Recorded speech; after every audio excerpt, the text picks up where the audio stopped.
Ser Podcast. Hola a todos, yo soy el león.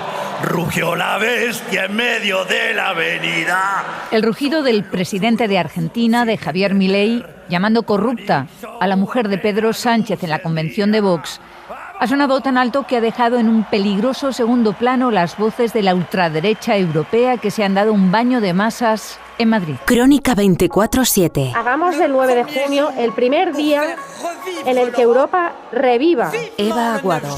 Voces como la de la líder de la ultraderecha francesa Marine Le Pen. Nos vemos el 9 de junio. ¡Viva Vox! ¡Viva España! ¡Viva Francia! ¡Y viva la verdadera Europa! O como la del primer ministro húngaro Viktor Orbán. Y ha trabajado de forma incansable por los patriotas europeos. Desde Budapest. O como la de la primera ministra italiana Giorgia Meloni. ¡Viva Italia! ¡Viva España! Voces que ante más de 10.000 personas clamaron contra las políticas para frenar el cambio climático, o contra los pactos de asilo e inmigración, o contra las leyes que favorecen la diversidad y la igualdad. Episodio 126. ¿Objetivo? Frente al globalismo que ataca las soberanías nacionales y frente a su alma socialista absolutamente criminal que restringe la libertad de prensa. Lo dejó claro Santiago Abascal. Debemos responder con una alianza global de los patriotas en defensa del sentido común, de la prosperidad económica, de la seguridad y de la libertad. Objetivo del encuentro: sellar una alianza global ultra para ganar mucho poder en Bruselas. La primera foto de este frente común se ha hecho en España. En Crónica 24/7 completamos el álbum de la ultraderecha europea sobre el terreno. ¿Por qué se dispara, según las encuestas? Porque las políticas, los discursos, los temas de la agenda ultra se contagian de un país a otro. Mapa de la ultraderecha en Europa, por Gillian Ayala. Con la colaboración de Joan Solés, Vicens Batalla, Carmen Viñas y Antonio Martín. Italia. Sí a la familia natural. No a los lobbies LGBT. Sí a la identidad sexual. No a la ideología de género. Sí a la cultura de la vida. No al abismo de la muerte. Sí a la universalidad de la cruz. ¡No a la violencia islamista! El triunfo de Giorgia Meloni en Italia marcó un camino también en España. Meloni es una de las principales aliadas internacionales de Santiago Abascal, pero ahora que su gobierno se ha asentado, también lo ha hecho su modelo político, que tanta preocupación generó entonces en Bruselas, pero cuyo triunfo electoral fue incontestable y ahora ya está prácticamente normalizado. Esa ha sido la estrategia de Meloni. El objetivo era esconder o que la gente se olvidase de la etiqueta ultraderecha, de la etiqueta posfascista. Meloni, desde que ocupa la presidencia del gobierno italiano, no ha repetido aquello de sus campañas electorales. Noi vogliamo uscire dall'euro. Nosotros queremos salir del sistema euro. Fratelli d'Italia propone sí il blocco navale. O sí al bloqueo naval para impedir la llegada de inmigrantes. O aquello de... Gli unici che hanno paura sono loro. Los únicos que tienen miedo son ellos, los de la izquierda, porque saben que se les termina su sistema de poder. Il loro sistema di potere. No. Meloni no ha repetido frases así en Italia desde que preside el gobierno para conseguir así una aureola de moderada. El corresponsal de la SER en Roma, Joan Solés, ha estudiado la figura política de Meloni, sigue sus discursos dentro y fuera de Italia y ese es precisamente el gran matiz dentro de la aparente moderación que ha perseguido la primera ministra desde que está en el cargo. Sus mensajes más ultra no han desaparecido, solo han cambiado de escenario. Para descubrir la verdadera Meloni hay que escuchar qué dice en el extranjero. En España, por ejemplo, en Madrid, el pasado domingo 19, a 3 semanas de las elecciones europeas. Nosotros somos el motor y los protagonistas del renacimiento de nuestro continente. Que quiere poner fin. Podría finalmente terminar con mayoría antinaturales y contraproducentes. En una Europa en la que hay, asegura, malos maestros. Y a malos maestros que nos explican que no tenemos que tener hijos porque los niños contaminan. No precisa la fuente de semejante barbaridad. La líder de los posfascistas de Fratelli presume de buen gobierno, aun cuando las encuestas en Italia indican que los ciudadanos no perciben las mejoras. da lo mismo. Y el objetivo es Europa.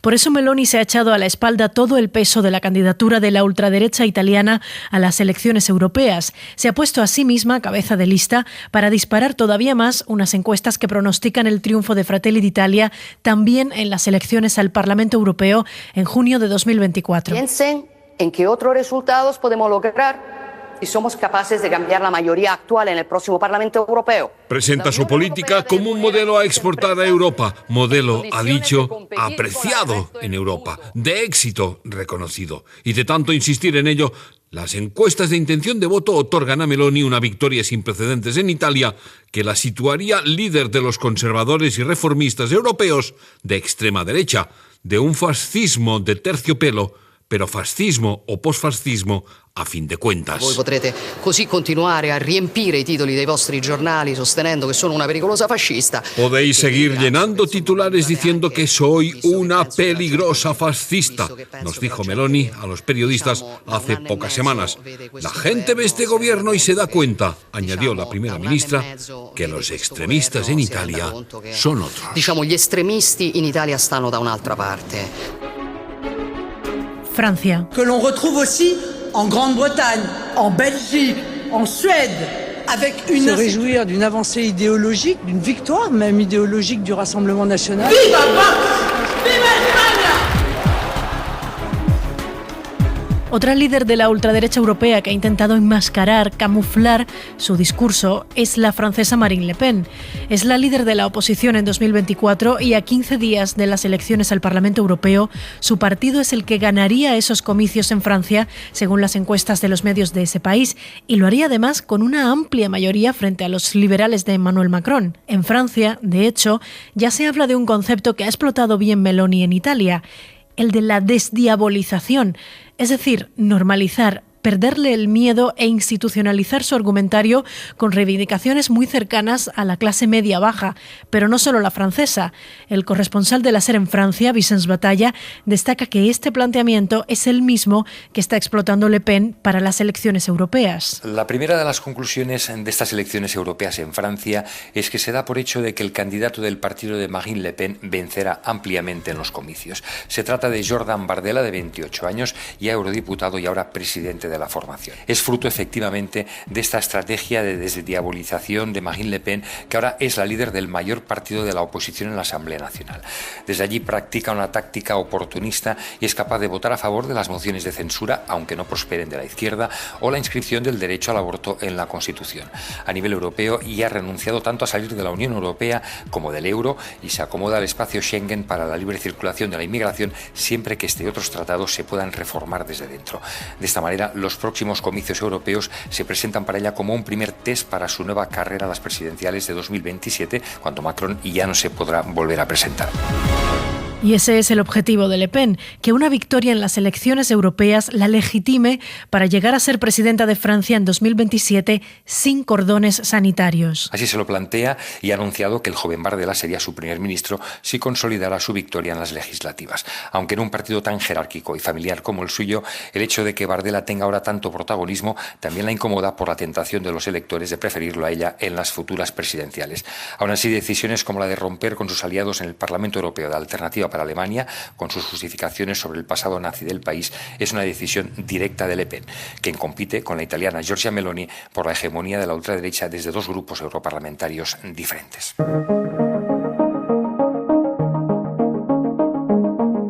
Alemania.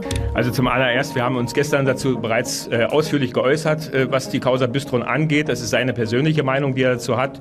Ich möchte vielleicht was Grundsätzliches sagen. La ruptura de la francesa Marine Le Pen con los ultras alemanes deja a Alternativa por Alemania en una posición de más aislamiento europeo, incluso dentro del círculo de la ultraderecha. Y es que el caso alemán es peculiar, tanto por lo que está provocando allí la extrema derecha como por la respuesta social y política que se está dando. La radicalidad del discurso de Alternativa por Alemania ya ha conseguido impregnar en algunas capas vulnerables de la sociedad. Según la Fiscalía alemana, las agresiones físicas, la violencia contra políticos electos y cargos públicos ha aumentado más de un 50% solo en 2023 y la mayor parte de los agresores tienen vínculos probados con la extrema derecha. Precisamente por esto, un tribunal ha avalado que la inteligencia alemana siga vigilando a Alternativa por Alemania por extremismo, un extremismo que inquieta en la cúpula de la Unión Europea y cada vez más en la propia sociedad alemana, como explica la corresponsal de la SER en Berlín, Carmen Viñas. El auge de la ultraderecha se vive con gran preocupación en Alemania. De ser un partido marginal, ha pasado a entrar en las instituciones de todo el país y a polarizar el debate público. No solo han aumentado las agresiones a políticos electos, también los delitos por motivos políticos, que se han duplicado en 10 años y siguen aumentando, según explica Holger Munk, presidente de la Oficina Federal de Investigación Criminal. Observamos tendencias de radicalización en parte de la población y estas se extienden a un intento de deslegitimar el Estado y a su monopolio de la violencia. Pero en Alemania se está observando una peculiaridad que en otros países no se ve. La ultraderecha en Alemania no consigue más poder gracias al férreo cordón sanitario que mantienen los principales partidos, incluso a costa de perder oportunidades políticas, como les ocurre a los conservadores alemanes. El partido Alternativa por Alemania se perfila como el segundo o tercero en intención de voto para las europeas. Sin embargo, en los últimos meses ha perdido apoyos. Los motivos de este descenso son la aparición de un nuevo partido populista de izquierdas y la crisis continua en la que parece anclado Alternativa por Alemania, desde el escandaloso encuentro en el que planteó la reemigración de millones de alemanes a la investigación de 2 de sus diputados por presuntos sobornos rusos y chinos. Para las elecciones proponen además la salida de la Unión Europea y la vuelta al marco alemán. Es decir, están cruzando muy rápido demasiadas líneas rojas para esta sociedad. Las iglesias católica y anglicana se han pronunciado en contra del partido, por ir contra los principios cristianos, y el mundo de la empresa tampoco ha permanecido en silencio. Una treintena de empresas de reconocido prestigio nacional e internacional se unían en una campaña para evitar el voto a los populistas de derechas. Es decir, todo ello implica que los alemanes parecen estar dispuestos a plantarles cara, una gran diferencia respecto a otros países europeos. Países como España, por ejemplo, o buena parte de Europa del Este. Hungría. Esetében Magyarországnak felerősödött Európában. We can speak about migration or war or Ukraine, whatever, the voice of the Es un fenómeno que se está generalizando en República Checa, Hungría, Polonia o Eslovaquia. Son países en los que la extrema derecha parte como favorita para las elecciones europeas. En todos ellos ha calado el mensaje contra los inmigrantes en sociedades más pobres que las de Europa Occidental, aunque tienen, por ejemplo, diferencias en relación a la guerra de Ucrania. Es la radiografía que hace el periodista de la SER, Antonio Martín, sobre el asentamiento de la extrema derecha en Europa del Este. Ahí está la zona, el punto, donde ha conseguido gobernar desde hace más de 10 años. Mucho antes que el fenómeno Meloni o el fenómeno Le Pen. Son los pioneros de esta era contemporánea, los que más inspiran el ideario conservador de Vox. De hecho, lo hace un país en concreto. Hungría es el mayor ejemplo, con los mensajes racistas de Viktor Orbán. Cornel Klopstein es un activista húngaro. Al igual que está haciendo Vox en España, el partido Fidesz, el partido de Viktor Orbán, no quiere que un periodista independiente entreviste a uno de sus dirigentes. Orbán quiere jugar el papel de ejercer de puente entre Rusia y Occidente, pero en la práctica esto ha convertido a Hungría en un campo de pruebas para las campañas de propaganda rusa. Otro experto y profesor, Stefano Braghiroli, nos atiende desde Estonia. Los países bálticos resisten la embestida de la extrema derecha, aunque su influencia allí es cada vez mayor. Es evidente que la extrema derecha va a subir en las elecciones, pero si se queda con menos de un tercio del total de votos, creo que es poco probable que pueda cambiar las políticas de la Unión Europea. ¿Pero por qué triunfa tanto en esta zona la extrema derecha? El este de Europa tiene un desarrollo económico menor, ejerce de frontera oriental de la Unión y es caldo de cultivo, por tanto, para el auge de la extrema derecha. El embajador de la República Checa en España nos ha contado, por ejemplo, que la fórmula para evitar este auge debe pasar por una mayor interacción entre partidos demócratas de este y oeste. No podemos decir que no nos conocemos desde el punto de vista de intereses, pero la gente no tiene el sentimiento de cercanía. La asignatura pendiente ahora para la Unión Europea y para cada país internamente es qué va a hacer la derecha tradicional, que está buscando su sitio en un equilibrio complejo, porque corre el riesgo de mimetizarse tanto con la ultraderecha para intentar absorberla, que al final puede sufrir el efecto contrario, que sea la ultraderecha quien termine absorbiéndolos a ellos. Crónica 24/7.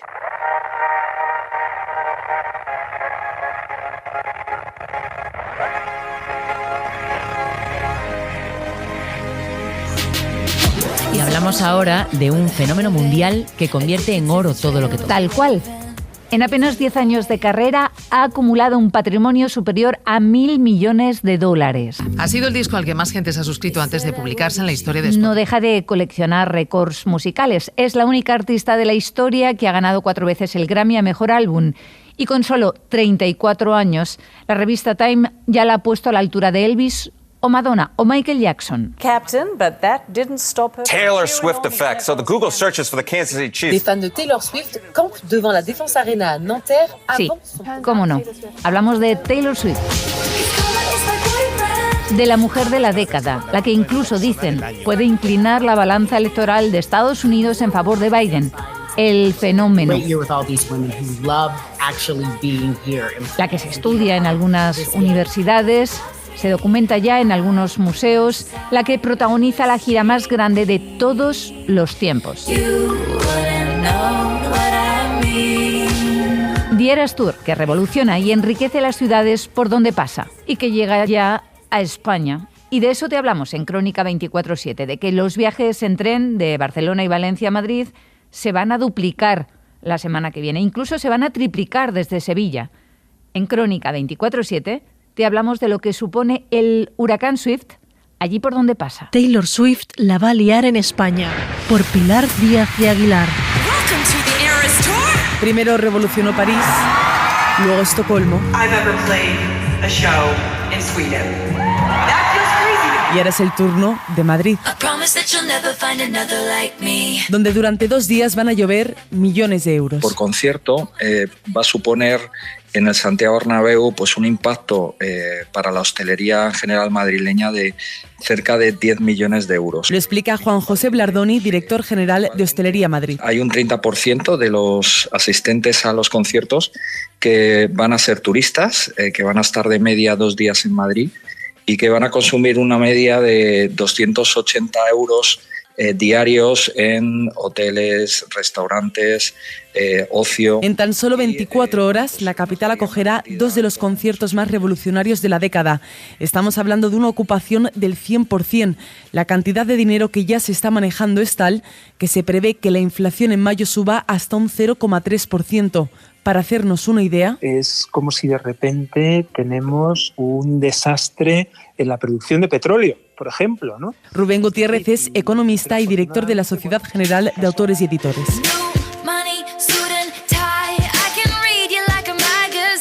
Hacía mucho tiempo que no veíamos en el terreno de la música popular la generación de comunidades, como es el caso de los y las Swifties, ¿no? Podría haber llegado 2 y 3 días más. A la subida de los viajes en tren se suman los autobuses preparados desde todas las ciudades de España y los más de 20.000 viajes compartidos en BlaBlaCar desde destinos como Valencia, Murcia o Zaragoza. Pues para ir al concierto de Taylor Swift del 29 de mayo en el Bernabéu, coger un tren Santander-Madrid y estaría allí 2 días. Y el segundo día, si puedo, pues estaré fuera del Bernabéu escuchando también de nuevo todo el concierto. 130.000 personas vivirán la experiencia Swift sobre el escenario.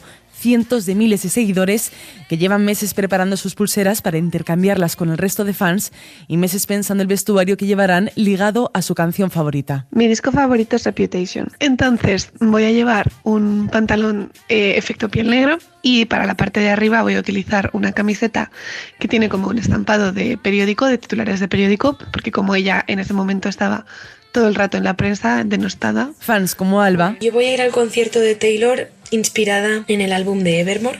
Creo que también ha influido un poco el álbum de Folklore porque al final son álbumes hermanos y los dos nacen de historias que se inventa Taylor y de emociones que tiene ella pero que refleja en esos personajes y en esas historias que cuenta, ¿no? Y fans como Aitana. Summer went away, still the yearning stays.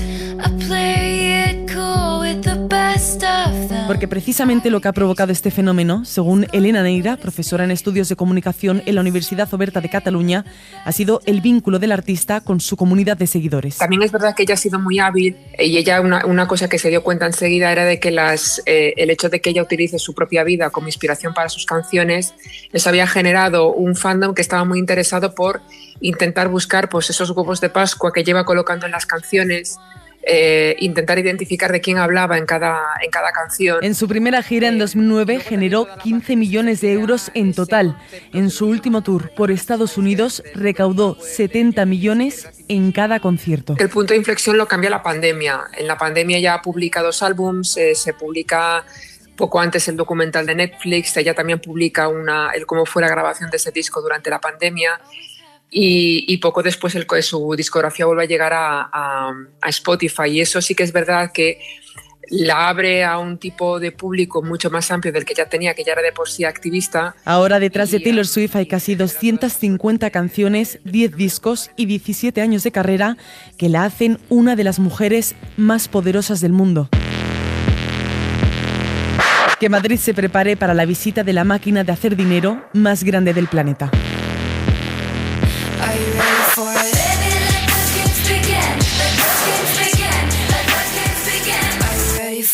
Crónica 24/7. Un minuto antes de que, como dicen los pronósticos, lleguemos a los 30 grados de golpe, se lleguen a rozar incluso los 40 en algunas zonas de España, antes de que acabe mayo, después de que todos los registros históricos hayan demostrado que hemos sobrevivido al invierno más cálido en España, y temiendo ya que se pueden batir nuevos récords en verano, el tiempo nos deja una muy buena noticia. Nos la da Raúl Martínez. Raúl es guarda del refugio Cap de Llauset, el más alto del Pirineo. Aquí en el refugio ahora mismo tenemos medio metro de nieve. Sí que es algo excepcional para un mes de mayo. Tan excepcional es esta nieve en mayo, nos ha contado Raúl, como excepcional ha sido la escasez de nieve este invierno. Sí, para ser mayo, mucha nieve. Desde luego mucha más que en diciembre, enero y febrero, incluso marzo. Gerardo es aviador, hace fotos de alta montaña desde su avioneta y a vista de pájaro ha podido confirmar que todavía hay mucha nieve en muchas cumbres. La verdad es que ha habido nevadas tardías y ha dejado la montaña pues como nos gustaría que estuviera, ¿no? En esta época, con bastante nieve. Y esta nieve es mucho más que una bonita postal. En Crónica 24/7 te contamos lo buenas que son estas nieves tardías.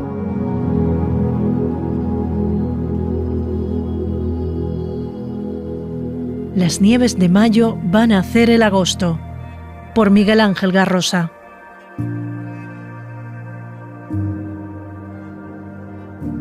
Mayo de 2024. Queda menos de un mes para que arranque el verano. Refugio de Cap de Llauset, Huesca, 2.425 metros sobre el nivel del mar. Aquí en el refugio ahora mismo tenemos medio metro de nieve.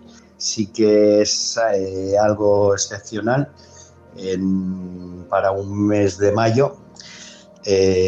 Por la cantidad de nieve, pero también ha sido excepcionalmente seco el invierno, la primavera contrasta mucho con los espesores que hemos tenido en invierno. El que habla es Raúl Martínez, uno de los guardas del refugio más alto de todo el Pirineo. La fotografía que nos hace es más típica de diciembre, enero o febrero, pero estamos en mayo y a día de hoy muchos puntos del Pirineo acumulan más nieve que durante los meses invernales. Es más, según el informe de esta misma semana del Ministerio de Transición Ecológica, las reservas nivosas están muy por encima de la media de los últimos 5 años. Rubén del Campo, portavoz de la EMET. Las reservas de nieve a lo largo del invierno estuvieron muy por debajo de lo normal en general, pero a partir de la llegada de la primavera, ya desde marzo, ha estado nevando en los sistemas montañosos y estamos a las puertas del verano con unas reservas de nieve que, comparadas con los últimos 5 años, están por encima de esos valores promedio de los últimos 5 años y están en torno a lo que se ha acumulado en promedio en la última década o algo por encima. Y esto, después de un invierno que fue muy cálido y con muy pocas nevadas, pues desde luego es una buena noticia.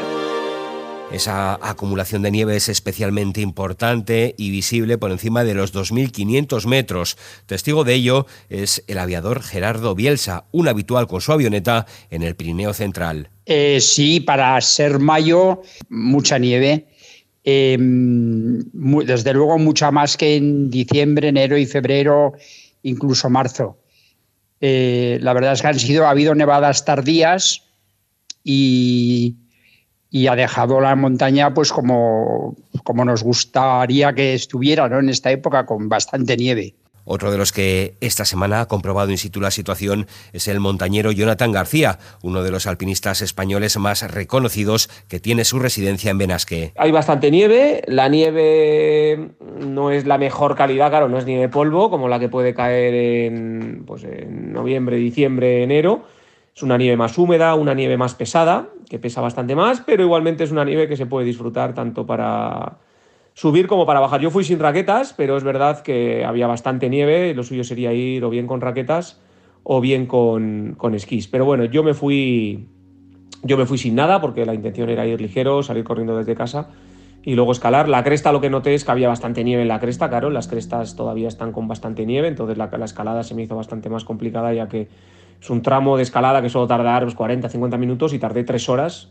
Además de lo idílico de poder pisar nieve en junio, esta situación tiene efectos colaterales a corto plazo. Estas reservas de nieve, en cuanto llegue el calor, que sin duda va a llegar, ¿no? Empezará a derretirse, a fundirse, irá, llenando los arroyos. Estos arroyos llegarán a nuestros embalses y en su camino alimentarán también los ecosistemas. Por lo tanto, desde luego, son reservas muy, muy bien recibidas y que, como digo, van a ayudar a aumentar ligeramente, ¿no? Estas reservas de agua que, gracias a que sí que ha llovido bastante en primavera, pues en muchas zonas de España están mejor, desde luego, que el año pasado. Lo que pasa que todavía en otras, como puede ser sobre todo la vertiente mediterránea, ¿verdad?, todavía están acusando una escasez de lluvias importante. El dato más evidente de esto que estamos contando es el que nos aporta el embalse de Yesa, que bebe de la nieve que se derrite en el Pirineo más occidental. A día de hoy está casi al 94%, más del doble que el año pasado en esta misma semana y 13 puntos más que la media de la última década. Nieve que también es medicina para los maltrechos glaciares pirenaicos. Estos glaciares, todos los científicos, los estudiosos del tema, ¿no?, lo dicen, tienen por desgracia fecha de caducidad, pero por lo menos ahora van a afrontar el verano con unas reservas de nieve que se convertirá en hielo, pues mayores que las que podíamos esperar antes de la llegada de la primavera, que desde luego pintaba todo muy mal. Afortunadamente, esta primavera lluviosa, con temperaturas tampoco muy frescas, pero que ha dado lugar a nevadas en las montañas, pues van a ayudar a que por lo menos llegue el verano con unos glaciares en mejor estado de lo que veíamos a finales del invierno. Aunque por mucho que nieve, como dice el portavoz de la EMET, Rubén del Campo, estos glaciares tienen fecha de defunción.